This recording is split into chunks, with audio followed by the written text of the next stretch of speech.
Rapidement, je me présente. Donc, je suis effectivement le fondateur et PDG de la société Flint. On est une société de conseil en informatique, en tech, en data et en IA, effectivement. Je suis aussi l'animateur, co-animateur d'un podcast qui s'appelle Y'a pas que la data. Il est disponible sur toutes les plateformes dignes de ce nom, donc Apple Podcast, Spotify, j'en passe et des meilleurs. On est aussi sur YouTube, on a une chaîne YouTube, donc c'est un podcast qu'on fait 2 fois par mois et on alterne entre avoir un invité, je le co-anime avec un data scientist qui est un ancien consultant qui est à Montréal, et on alterne entre des podcasts actus et des podcasts où on invite des invités à discuter data et IA. On en est à notre 2e saison. Puis j'interviens régulièrement aussi, si vous regardez BFM Business, sur l'émission Tech & Co, dans les débriefs de la tech, en tant qu'invité. Je développe, et je suis aussi software engineer, et AI engineer aussi. On verra que c'est un nouveau job. J'ai été aussi directeur pédagogique d'Epitech à Montpellier. D'ailleurs, il y a un fan club là-bas. Epitech, ils sont toujours dans les bons coups. Et puis ça fait 25 ans que je fais de la tech et je pratique une veille assez importante et rigoureuse sur ces transformations IA. Alors pas simplement d'ailleurs que le côté tech, mais aussi les implications sociétales et organisationnelles que peuvent avoir ces transformations, qui sont, je pense, à mon sens, peut-être plus importantes que les transformations technologiques. Je vous ai mis 3 liens QR code qui vont des choses les plus sérieuses aux choses les moins sérieuses. Donc LinkedIn, relativement sérieux, le podcast, déjà un peu moins sérieux, et X, vraiment, vraiment beaucoup moins sérieux. Vous y retrouverez par exemple des vidéos et des photos de mon chat, qui n'a rien à voir avec le boulot. Et je suis encore sur X, malgré le fait que je ne cautionne absolument pas son PDG, ni son orientation. Mais malheureusement, X, il y a quand même 95% de choses qui sont absolument inutiles, voire néfastes et toxiques. Mais il reste encore 5% de veilles technologiques qui sont assez intéressantes. Donc je suis quand même obligé de passer par ce média-là. Alors, je voyage beaucoup, c'est pour conserver la jeunesse. Non, je voyage beaucoup pour différentes raisons. Alors notamment aux États-Unis, j'y suis allé 3 fois cette année déjà. L'idée, c'est de pouvoir aller chercher les innovations le plus rapidement possible de l'autre côté de l'Atlantique, parce que force est de constater qu'il y a encore beaucoup d'innovations qui se font et qui démarrent là-bas.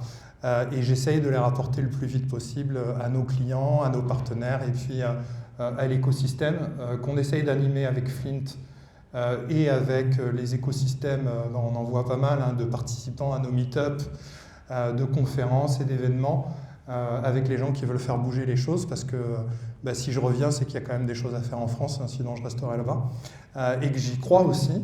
Donc je pense qu'à la fois rapporter des innovations et puis pouvoir les partager avec les gens de bonne volonté qui ont envie de faire avancer, pour pouvoir, je l'espère, construire une IA à la française ou à l'européenne, qui soit pleine de nos valeurs et pas des leurs, qui sont encore une fois assez discutables.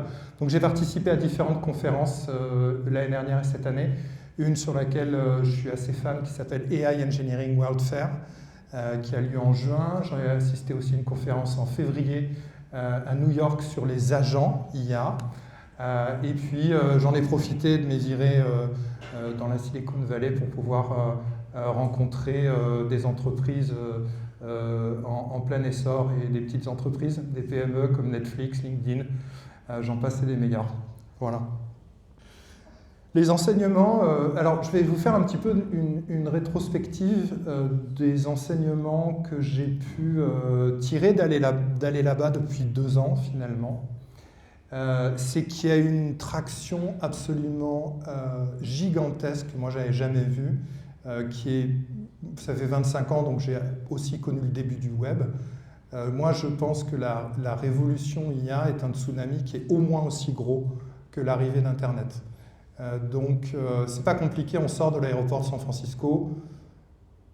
À moins qu'on soit vraiment dans la technologie et dans l'IA, je pense que à peu près personne ne comprend les grosses publicités 4x3 qu'on voit dehors, où c'est des lignes de commande. Donc c'est à la fois frappant et presque dystopique. Donc il y a vraiment une accélération extrêmement forte. On voit aussi que beaucoup de grandes entreprises sont dépassées par des startups. Et ça, on verra que ça peut être à la fois une opportunité et une menace. C'est-à-dire qu'aujourd'hui, il y a des entreprises, notamment par exemple, il y a une entreprise qui s'appelle Lovable, qui a été construite, qui a été faite en Suède et qui a atteint plus de 17 millions de revenus récurrents en 4 mois d'existence. C'est-à-dire qu'on voit que les entreprises, un peu comme l'intelligence artificielle, deviennent de plus en plus petites, de plus en plus rentables, de plus en plus vite. Donc ça, c'est assez intéressant parce que ça veut dire qu'il y a un momentum pour les entreprises de petite et moyenne taille, si elles savent prendre ce virage-là, et si elles prennent ce virage-là, de pouvoir éventuellement venir en concurrence de gros acteurs qui ont une position dominante ou hégémonique ou monopolistique, de pouvoir venir aller les gratouiller et les chatouiller dans leur domaine de compétences. Pourquoi? Parce qu'en fait, l'IA est en train d'absolument détruire toutes les barrières à l'entrée. Aujourd'hui, il y a encore plein de gens, je pense, qui ne sont pas développeurs dans la salle. Pour beaucoup, vous vous dites, créer une application, créer du dev, c'est compliqué, je ne peux pas. Donc en fait, aujourd'hui, les barrières pour créer des applications et du logiciel sont en train de tomber les unes après les autres, ce qui peut donner beaucoup d'anxiété à nos collègues développeurs. Et effectivement, ça c'est les grands spécialistes. Donc c'est Dario Amodei, le fondateur d'Anthropic, qui disait il y a 15 jours que 2026 serait très probablement l'année où on verrait une start-up valoriser $1 milliard avec une personne dans l'entreprise. Donc c'est à la fois frappant, ça peut être aussi même un peu saisissant, voire un peu même effrayant. Mais effectivement, les entreprises de petite taille ou récentes vont être avantagées parce qu'elles peuvent aller plus vite. Et aujourd'hui, on est dans un monde où la rapidité peut payer beaucoup. Des choses importantes et intéressantes que je vois, et on en a parlé tout à l'heure un petit peu, donc les modèles SaaS, Software as a Service, sont aujourd'hui, à mon sens, dans un gros risque, puisque c'est souvent des très grosses entreprises qui ont d'énormes legacy, d'énormes codes bases, des logiciels qui ont été créés avant ChatGPT, avant l'IA générative, et qui ont une grosse entropie, qui ont une grosse inertie, pour lesquelles c'est compliqué d'innover. Et je pense qu'elles sont dans un danger important de devoir se réinventer ou se faire concurrencer par des petits jeunes ou un projet de fin d'année d'Epitech qui aura bien tourné. Et ça peut arriver, hein. Il y a des startups, des très grosses startups qui sont issues de projets de fin d'année innovants d'Epitech, comme Docker, je crois, si je ne dis pas de bêtises. Le RAG, Retrieval Augmented Generation, est devenu une commodité. Le RAG, c'est une façon d'enrichir ses résultats de recherche avec ses propres données et les sources, et de pouvoir avoir des sources dans les données, au lieu d'avoir un simple modèle préentraîné pour lesquels en fait, les données d'entraînement sont limitées et ne sont surtout pas sur votre corpus. Donc ça devient vraiment une commodité, même si le temps de hype du RAG a duré à peu près 9 mois, parce qu'en fait aujourd'hui il est presque remis en question pour plein d'aspects, parce que c'est compliqué pour le chunking, parce que c'est compliqué, on ne peut pas garder le contexte parfois, parce que le scaling du RAG est difficile. Donc c'était très à la mode en 2024. En 2025, ce qu'on a vu et ce qu'on verra aussi, c'est qu'on a décrété que ce serait l'année des agents. Pour l'instant, on arrive à mi-2025. Pour l'instant, je ne vois pas que ce soit l'année des agents, concrètement. C'est-à-dire qu'il n'y en a pas en prod, ou très peu en prod. Et je voulais juste aussi dire que vous avez sûrement entendu parler de ce terme qui s'appelle vibe coding, où en fait, aujourd'hui, il y a une certaine frange de software engineers qui ne développent plus qu'exclusivement avec de l'IA, et voire n'écrivent presque plus de code. Donc on voit qu'en fait, l'expertise du software engineer est en train de monter d'un cran, et là où la barrière à l'entrée est La pierre de Rosette était « je sais écrire du code ». Aujourd'hui, la pierre de Rosette, c'est « je sais dire ce que je veux ». On a parlé du prompt engineering, mais en fait, c'est plus une question d'intention. Je sais décrire mon intention à un LLM. Je sais lui expliquer ce que j'attends de lui. Et en fait, c'est simplement une translation différente, mais ça veut aussi dire que vous, tous qui êtes là, dans très peu de temps, vous allez pouvoir créer vos propres logiciels, comme vous dites à Siri de mettre un timer 6 minutes pour les pattes. Ça va être aussi rapide que ça. Je ne vous dis pas ça parce que je fantasme, je vous dis ça parce que je l'ai vu. J'ai discuté avec des software engineers qui, pendant qu'on buvait un coup, étaient en train de coder une app juste en promptant rapidement sur Claude et en ayant un artefact.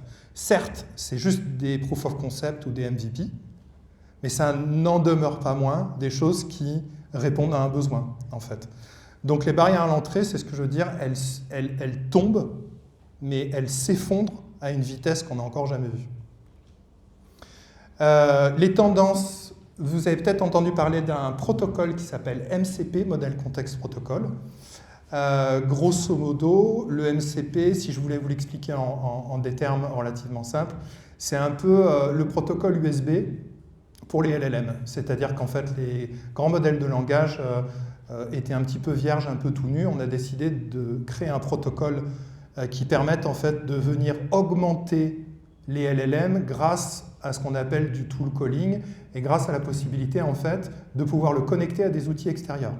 Ce qui veut dire que ça augmente énormément la puissance des LLM via ce protocole MCP. Et ce qui est surtout intéressant, c'est que avant, il y avait tout le monde qui faisait son propre outil dans son coin sans aucun protocole, sans aucune standardisation. MCP permet de standardiser et d'avoir en fait des LLM qui peuvent, s'il y a des clients qui respectent le protocole MCP, se connecter à n'importe quel serveur et du coup venir effectuer des actions distantes via des LLM. Les agents, je vous ai dit que ça devenait de plus en plus mature, mais l'espèce de fantasme où on se dirait bah, tiens, je vais lancer un agent qui va faire mon boulot toute la journée pendant 10 heures, ça non seulement ça ne va pas exister ni maintenant, ni dans 6 mois, ni dans 1 ou 2 ans, peut-être plus tard. Mais aujourd'hui, on voit plutôt poindre des agents peut-être de plus petite taille, moins omniscients, mais beaucoup plus spécialisés. Et en tout état de cause, ce qui est compliqué, c'est toujours ce côté non déterministe et ce côté finalement probabiliste des LLM, qui est souvent difficile avec ce côté agent. Donc en fait, les agents, pour résumer, c'est encore des bêtes féroces qui sont difficilement domptables. Et pour l'instant, on n'a pas encore trouvé la méthode pour les dompter correctement dans un milieu professionnel. Et ensuite, ce que je vois arriver aussi beaucoup, et ça c'est plutôt cool, c'est un essor énorme de tout le mouvement open source des LLM. Et ça, notamment, si on pouvait dire merci, on va dire merci à la Chine. Mais dans sa bataille contre les États-Unis, où ils veulent essayer de couper l'herbe sous le pied à chaque fois que OpenAI ou Anthropic essayent de sortir un modèle fermé, on a les Chinois qui, une semaine avant ou une semaine après, sortent un modèle à peu près équivalent, mais lui ouvert. Donc on remercie Qwen, DeepSeek et aussi, dans une moindre mesure, Mistral, qui a quand même de plus en plus de mal à tenir la concurrence face à des géants qui sont financés 10 fois plus. Mais on les salue.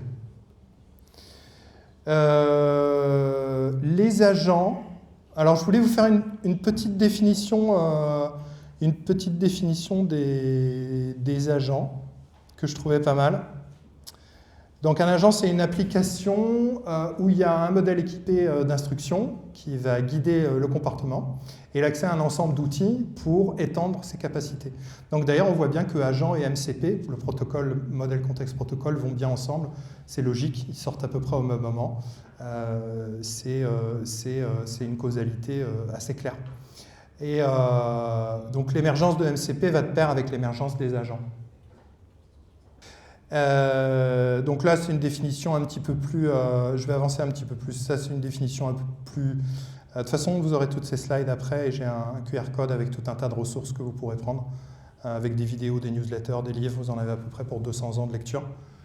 Donc ça, je vais passer. Les outils du moment, sachant que depuis que j'ai démarré il y a 20 minutes, il y a eu probablement une dizaine d'outils qui sont sortis. Crew AI, je l'utiliserai peut-être moins. Browser Use, ça fait partie de ces computer usage. Donc, en fait, c'est vraiment un navigateur qui effectue des tâches pour l'utilisateur. Pydantic AI, c'est un framework agent. Windsurf, on en a entendu parler, ils ont été soi-disant rachetés par OpenAI récemment pour plusieurs milliards. Cursor, qui est un assistant au coding dont certains l'utilisent déjà, soit sous le manteau en Shadow AI, soit de manière avouée dans leur entreprise. C'est un très très bon outil d'assistant au coding. Claude Code, pareil. Et puis ensuite, je vous en ai mis plein d'autres. Il y a Manus, Scout, Jules, qui est l'IDE de Google, AmpCode, qui est une extension Cursor qui est très très bonne, AugmentCode, CodeRabbit. Il y en a plein. Tout ça, c'est des outils d'assistance au coding pour venir augmenter les développeurs et développeuses. En tout cas, ceux qui soit ont le droit ou soit ceux qui veulent coder avec ces outils-là. Parce qu'on le verra aussi, j'ai jamais vu autant de réticence quant à une nouvelle technologie qu'avec des développeurs en face de l'IA.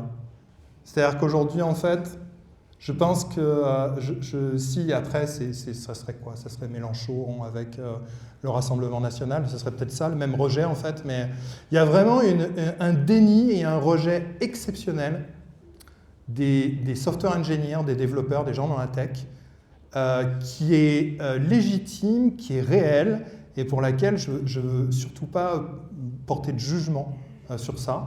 En revanche, je pense qu'il est vraiment important de s'apercevoir que les démarches IA que vous allez faire dans vos entreprises n'ont aucune chance d'aboutir si votre démarche est prise sur un aspect technocentrique. C'est-à-dire qu'en fait, votre démarche de mettre de l'IA soit dans votre entreprise, dans vos workflows business, dans vos fonctionnements, d'augmenter les salariés, soit dans vos produits, cette démarche-là ne peut avoir qu'une réussite potentielle que si elle est, amenée par une vision d'entreprise, donc de tout en haut, qu'elle est communiquée, qu'elle est expliquée. Il faut que les gens sachent pourquoi vous allez mettre de l'IA, pourquoi est-ce qu'on compte les remplacer ou les augmenter, dans quel cadre. Il faut qu'il y ait vraiment une démarche qui soit explicitée et communiquée. Sinon, vous allez dans le mur. Ça ne marchera pas. Ça ne marchera pas parce que les gens vont vous mettre des bâtons dans les roues. Parce que les gens ont peur. Et c'est normal. Parce qu'on leur serine toute la journée qu'on va les remplacer. Même si on leur dit, c'est pas l'IA qui va te remplacer, c'est quelqu'un qui utilise l'IA, blablabla, blablabla. C'est pas vrai. Aux États-Unis, il commence à y avoir des wagons entiers de développeurs qui sont foutus à la porte. Les startups l'intégralité de toutes les startups qui ont été incubées dans l'accélérateur Y Combinator pour ce dernier batch, 80% du code de ces startups est rédigé par de l'IA. OK? Microsoft, c'est 30% du code. Google, c'est 25% du code. Donc à l'échelle de ces entreprises-là, il est légitime de se dire qu'est-ce qu'on va faire en fait? Qu'est-ce que l'entreprise veut faire? Et je pense que ne pas aborder ces questions-là, c'est rater sa transformation. C'est pour ça qu'il doit me rester 2 minutes. Je voulais vous parler d'un framework que je trouve très intéressant, qui est un framework qui a été sorti très récemment, il y a 2-3 jours, par quelqu'un que j'apprécie beaucoup, qui s'appelle Ethan Mollick, qui est un chercheur, professeur à l'université de Wharton, où en fait il explique au travers de plein d'études qu'il a menées, une démarche qui semble porter ses fruits en termes de gouvernance et en termes de démarche d'entreprise pour intégrer l'IA dans son entreprise. Je ne vais pas dire en multipliant les chances de succès, mais en tout cas en réduisant les chances d'échec. Et ça, c'est très intéressant. Ça fait intervenir 3 groupes de personnes. Le côté leadership, le côté lab AI factory, où en fait on fait tous les prototypes, etc. Et le côté the crowd, ou plutôt les collaborateurs, qui vont faire remonter toute cette information.